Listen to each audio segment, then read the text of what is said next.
Hey, be a squid and subscribe to my mediocrity. How's it going, my squids? Today we're going to be playing some BDO, and it's going to be a little bit of a guide on how to get started and just pretty much a lot of different things. I've been seeing a lot of individuals in the world chat talking about how do I make money or how do I get armor, and just people kind of very confused. This is a fairly new game to Xbox, so obviously people might be a little like flustered and frustrated, so I'm going to try and answer everybody's questions, and it might be a bit of a long video and a jumbled up one, so just bear with me here, but let's go ahead and get into it. So first things first, I have to absolutely warn you guys what you're getting into. This is a grindy Korean MMORPG, so you're gonna get what you expect. It's very grindy. It revolves around money, both real life money and in-game currency. There really is nothing else other than, PvP, getting, world boss armors and stuff like that, but ultimately it comes down to silver, gear, and real life money. This game does have pay to win aspects, so I have to, warn you about that as well, just to kind of clarify what pay to win is for this game. So if you guys will look over here in my inventory space, you guys will notice I have a very small inventory space. Now if I do the main quest line, which I completely skipped on this character, I'll talk more about that here in a second, but I would only get to about like right here, I think, or something like that, something on the lines that it wouldn't give me a lot of expansion. It would give me a little bit, but it's not nearly as substantial as you would need. Now there are two types of farming. There's active farming, AFK farming. Active farming, you don't need a huge inventory space. All you need to know is the knowledge of where to get the good items that sell for a huge amount of money and farm that. So for example, if I wanted to go active farming, all I have to do is go to this place called Hex Sanctuary. I'll talk about that here in a second, and there's an earring there that sells for about 10 million, and I just have to go there and farm that. I tend to farm that spot at least once a day, and I don't leave it until I at least get one earring, so I'm making 10 mil a day along with extra items that I can sell for more money. Now that is active farming. Again, don't need a huge inventory space. All I need to get is one item and sell it for 10 mil. That's all I need to do, and that takes one slot, and that's all I need. Now AFK farming requires life skills. So let's say fishing, for example. If I wanted to AFK fish, I would need a fishing pole, fishing outfit, and a place to fish. Now if I were to AFK fish on this character and I had nothing in my inventory or whatever, and I filled up this entire inventory right here that I have with fish, right, it would only net me roughly around a couple 100k, maybe a mil or so, depending on if I get any decent legendary fish, but overall, I doubt it. In order to AFK fish effectively, you would need a lot of inventory. You would probably need this entire section right here and then some, which is gonna cost you $100 or more. And some people might be like, "Hey, that's fine. I can do that. Like once a month or something like that." Some people just aren't doing that. Some people are living paycheck to paycheck. Some people are working at fucking Burger King, struggling. So it's not as easy as you would expect. So some people have to active farm a lot harder than most, so that's just the difference here. So in order to AFK farm, you're gonna need to spend a little bit more cash in order to be efficient in that area. So if you're not gonna get passive money that way, then you're gonna have to spend a lot more time in game farming mobs and whatnot, which some people prefer to do, like myself, so that's up to you. But with that out of the way, you guys have been warned about the pay to win aspects and how it works, so now let's start talking about the beginning of the game. So once you create your very first character, you're gonna be met with the quest line. Obviously you're gonna see people talking about in reviews that the questing sucks, it's not great, it's boring, it's not fun, blah blah blah blah blah. I agree with all of those statements, mind you, but you should still do it at least on your first character. The reason being, you will get inventory expansion and you will get gold bars. These gold bars will be sold for roughly about 100k, and you can rack up about 60 of them in about an hour or so, depending on how fast you are with questing. And if you do that, you can rack up about 6 million, and then that's your kind of startup money to get armor.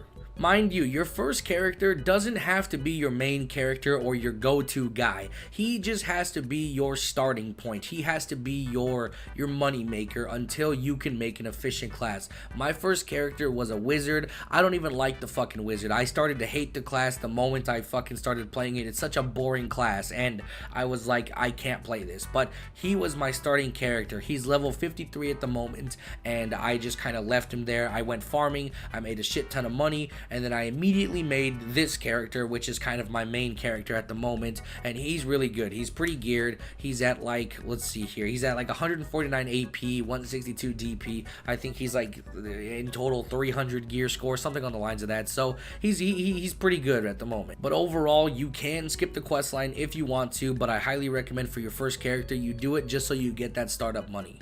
So after you start doing the main quest line, you're going to want to know, how do I level up? Because you'll start to notice that your quest line doesn't really give you a lot of XP. So, you know, it's not like traditional like World of Warcraft questing or something like that. It doesn't work where you do a quest and it gives you X amount of XP. No, the way you get XP is by farming mob. As you guys will see, there's a bunch of like weird icons on the map, right? Like you'll see like this thing right here, which is like altar imp or something. So this is an area where there's altar imps and you can farm these for XP.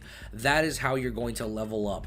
This is your whole plan. You can do the quest line and follow through with it 100% perfectly fine, but if you want to focus on leveling, then you skip past the questing and you sit in one of these areas for a good while. So if you're like level 15 and you want to hit level 25, I would recommend you sit here at the Swamp Nagas and you guys just farm, like just run the rotation all around it, all around this little like swampy area. Just follow this circle and just kill.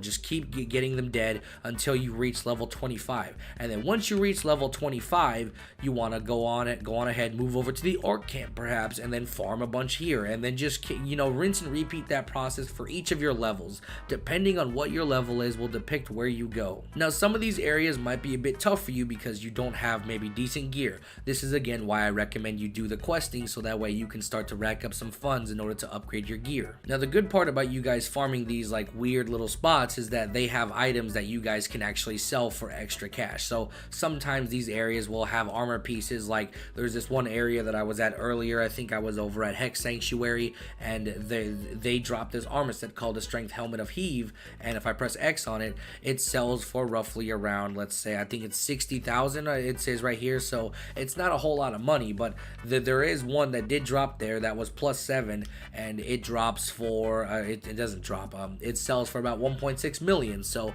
one item equals $1 million right there. So that's just something that could possibly happen. Now a piece of advice, I would definitely recommend that you do the quest line up until you get a decent weapon that has about 40 AP. Reason being is that once you're at that point, then you can start farming real money and go to the spots that actually offer a variety of options for making silver. So once you get to about level 40 and you have a decent weapon, I recommend you go to this spot over here called Primal Giant's Post. The reason I want you guys to go here is that they have these items called huge giant spears or something like that, and they sell for 7,700. I actually have some on me right now. So huge spears, right? So they sell for 7,700. I have 513 on me. It took me about an hour to rack up that amount. So if you were to sit there for multiple hours, you could, you know, have 1,000, so on and so forth. But 513, I believe that racks up about 3.9 million, something on the lines of that. So 3.9 million is enough to get you a decent armor set, upgraded weapon, so on and so forth. Once you start racking up the money, that's when you want to start looking at gear. Now let's move on to that and let's break it down. It's kind of hard because I know there's gonna be people talking all kinds of shit about, oh, the fucking armor set sucks. So let me tell you, having experienced both the PC version and the Xbox version, my idea still stands that everybody's just stupid. Everybody's just annoyingly stupid. Everybody wants just to be in the right, and you're fucking the game up by trying to just force your ideas onto people. This game is way more simplified than like World of Warcraft when it comes to gear. Since gear is universal and the statistics are pretty straightforward, you don't have to worry about, oh, I need like weird mastery, or I need haste, or all like, you know, crit, I need this, I need that. Like there's not a variety of stats, you know. There's AP, DP, critical strike, casting speed, stuff like that, but most of that stuff comes with certain armor pieces, and it depends on what class you're playing, of course. But ultimately, there's these two stats right here, AP and DP, universal. Absolutely universal. You can never go wrong with either or, and that's what we're gonna focus on. Now, I have no preference to armor sets whatsoever, but what I'm going to recommend, which is pretty basic, is the Grunel armor set. The reason I'm going to recommend it is because it fits my narrative to what I want, and that is farming. I am an active farmer, which means I need to be able to destroy mobs. I need to, do it fast too. So the more AP I have, the better and faster I can farm.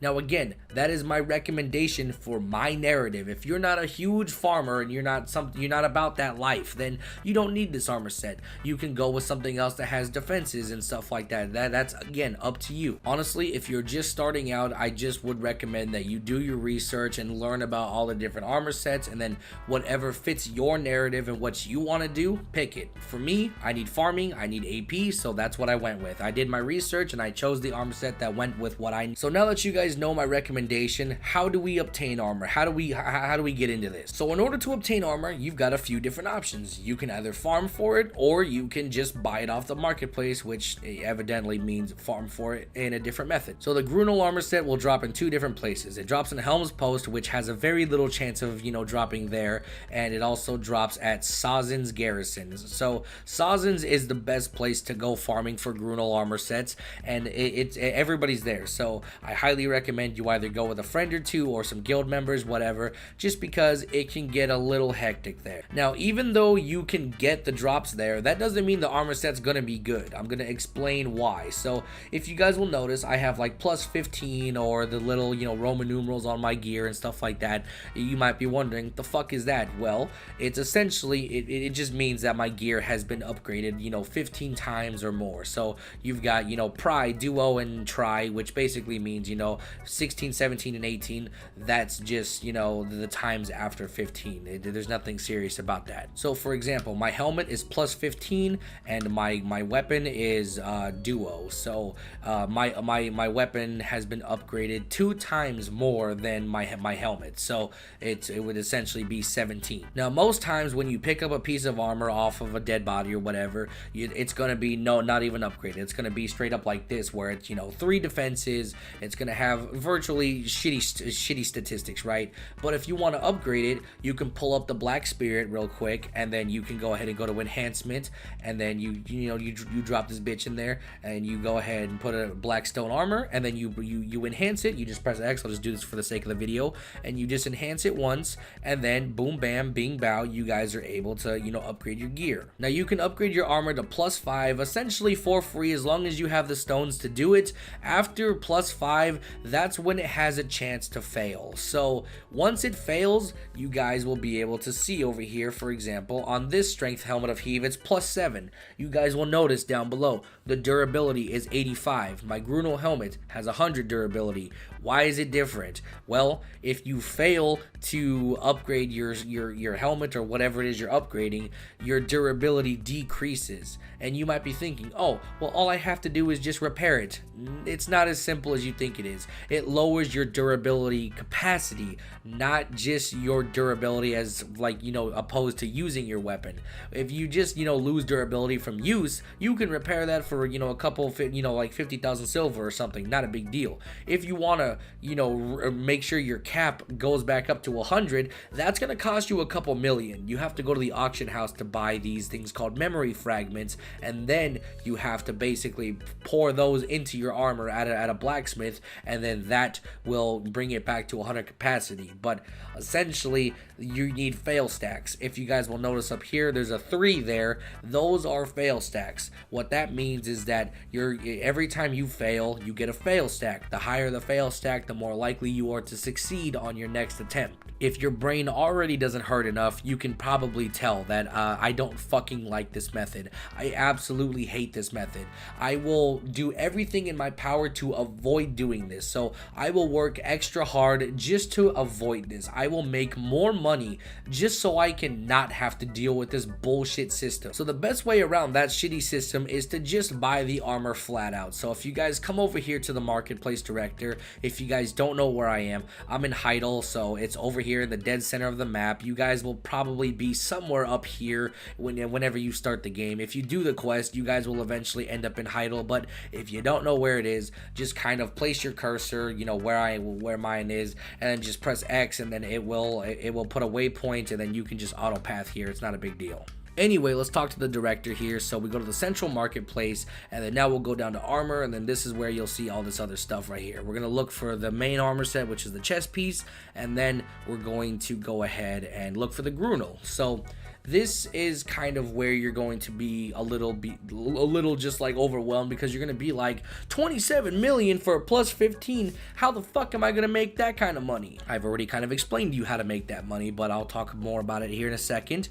But anyway, the main goal for this is to get the cheapest of the cheap, what you can get, and then upgrade it on your own. So for example, the main Grunel armor set that's 0 to plus 5 is $365,000, which is fucking nothing. It's you know, you can make that in literally five minutes. Like, that's fucking nothing. Now remember what I told you, you can upgrade all of your armor to plus 5 for free as long as you have the armor stones. So if you were to buy the Grunel armor piece, you can upgrade it to 5 without having any issues whatsoever. But to avoid the enhancing bullshit, I would just recommend selling every black stone that you obtain for a big amount of cash and just buy something that is extravagant. Like, if you can rack up 175 million, fucking buy this shit. Just buy it. Put this shit on layaway, and then whenever somebody starts to sell it, just buy it. In my personal opinion, if you want to avoid just having to enhance, this is your best bet. Just upgrading yourself to plus 5, and then if you guys just want to avoid doing that yourself, then just rack up enough money, and it'll take you a few days, maybe even a week, but you can definitely rack up 27 million in about a day or so. The main thing I want you guys to focus on is getting a decent weapon. So for example, if you're playing, you know, the Dark Knight, you want a Kragmesser, what is the best weapon here? Well, it's kind of up to you. My recommendation would be a Bear's Kragmesser. This is kind of like your go-to like weapon that does a decent amount of damage. So the Bear's Kragmesser, we'll see here. So the reason I recommend this one is because it gives you extra damage to all species, and it's a decent amount of damage. As you guys can see, my weapon over here is an ultimate Bear's Gauntlet, so it's the same thing. Like, it's not the same weapon, but it's the same brand. You don't necessarily have to get this one, but I highly recommend it because it's affordable. Like, if you guys will see, this is way more affordable. A plus 15 Bear's Kragmesser is only 16 million. While that sounds stupid, you know, in the ear, it's actually pretty cheap in BDO. That'll get you 63 to 67 big damage, which is pretty. That'll get your AP up there way higher than it normally should be for a lower level, and then you guys can start murdering mobs pretty efficiently. So as far as main weapons go, I highly recommend Bear's everything. Bear's like longsword, longbow, amulet. Just go for the Bear's one. It's cheap, affordable, and it's definitely going to help you guys out in the PvE aspect. When it comes to sub weapons, you guys, again, I'm going to recommend whatever gives you the most damage. So as you guys will notice, there's going to be 3 types. There's going to for this one, this is the ornamental knot. This is for the berserker. If you go with the Sayer ornamental knot, it'll give you 1 to 3 AP plus 4 defenses. That sounds good on paper, but if you want damage, then you're going to want to go with this one, which gives you 6 AP, and this one is kind of a bit more on the cheaper side. So if you just need damage, this is going to be your go-to. This is 17 million, and it's a lot more affordable. Now, generally, when it comes to sub weapons, they all have the same statistics, just different name. It's not like, you know, the main weapons where it's like Bear's everything. So if I were to come over here to the Warrior Shield, this one is the Vanguard's Axion and Kite Shield. If I go over to the Dagger, Bronze Dagger, Steel Dagger, Parrying Dagger, and then it's not the same thing, but they have the same stats, as you guys can see. 1 to 3 AP for armor, and then, you know, over here 6 AP. So you get the point. It's the same thing, just different names. Now again, up to you guys, however you guys want to run it. If you guys want the AP, I highly recommend going with the Steel Dagger for your mage, whatever you're doing, and so on and so forth. That's my recommendation. Once you get a decent main weapon and sub weapon, you're pretty much good to go. All you have to do is get one decent one, and that's kind of it. Plus 15 is where you want to be at ideally once you hit level 50. After you hit level 50, then you start want to start looking for prize, duos, tries, boss weapons, stuff like that. But so before level 50, you just kind of want to focus on getting a decent one. So for example, your first one, let's say you're level 25, you want to get a weapon. My recommendation for a first weapon, just a berserker example, I recommend going for maybe a plus 11 bear's axe, which will give you 47 to 51 AP, and that will allow you to kill stuff pretty efficiently all the way up to level 50. And then once you reach about that level 50 area, that's when you can start looking to upgrade to plus 15 and so on and so forth. Okay, so that's pretty much the lowdown shebang bang of Black Desert Online. I have one last tip for you guys, and it's kind of controversial because some people are like, oh, you're a fucking coward. I'm like, no, motherfucker, I'm smart. So what happens is once you hit level 50, that is fair game. You are absolutely able to be killed at any point in time. You could be farming, la-di-da-di-da, just some dude's like, you are my spot, and then they just kill you. And it's like, oh, okay, it's like that now? It's like that? I'm barely 200 gear score and you're over here with your 400 and you're just gonna come up and kill me like that? And really? You're gonna be a bitch? As you guys can tell, this is a situation that hits close to home. Anyway, if you want to avoid having any confrontation or any fighting going on over spots or just being able to be killed at any point in time, at level 49, you're gonna be asked to do a quest to hit level 50. If you don't want to die, don't do the quest. You can farm every spot at level 49 as long as you're geared enough. At level 49, that is where I prefer to sit at for right now. Eventually I'm going to obviously upgrade to 50 plus because the awakening weapons will come out in a couple days, I think next week actually, and I'm gonna have to be level 55, so it's not gonna be a choice anymore. I'm gonna have to. But as of right now, I don't need to. I can sit at 49 and be completely happy and content and use this as a farm character. So at level 49, I can come here to this place called Hex Sanctuary, 50 to 52. I can murder everything here, no problem with my AP level and whatnot, not an issue. Now this place has a lot of people going here, and people will fight you for their spot. They'll fight you for everything, and that's kind of bad for you because if you're just starting out and starting to get gear, they're just gonna bully you into moving to a different server or just bully you out of the area, which is just stupid as fuck. So the reason I stay at 49 is to avoid this issue, and the reason I want to come here is because this area drops an earring called the Witch's Earring, which sells for about 10 million. I think it's 9.8 actually, but anyway, you get the point. So at level 49, I can come here and destroy this area perfectly fine and farm earrings for essentially no cost to my life or anything like that. So it's a really good strategy to avoid confrontation. Again, people will get mad at you because they can't kill you, but it's like, dude, you're gonna kill me and I can't even compete with your gear score. You know what I'm saying? It's just not fair. It's retarded. That's why I wish they had this PvE server and PvP server versus you have to, keep yourself at a certain level just to avoid not getting bullied. And sometimes these people will be straight up assholes and they'll fucking bring their whole guild there just to fuck with you. And you'll see it. You'll see people talking shit in the chat all the time. This is every day. Every fucking day. I see somebody salty as fuck because they lost their spot, or somebody, they were dueling and then they called their guild in to come and remove them from the spot, and then they just turned it into this fucking holy war of garbage, and it's trash. It's just trash. The easiest way to avoid it is just to be level 49, get just geared enough, come to Hex Sanctuary, farm this spot without risk, and just get a bunch of money. That is the best tip that I have for you guys. Anyway, this video has gone on way too long. I will talk to you guys in the next one. Bye-bye.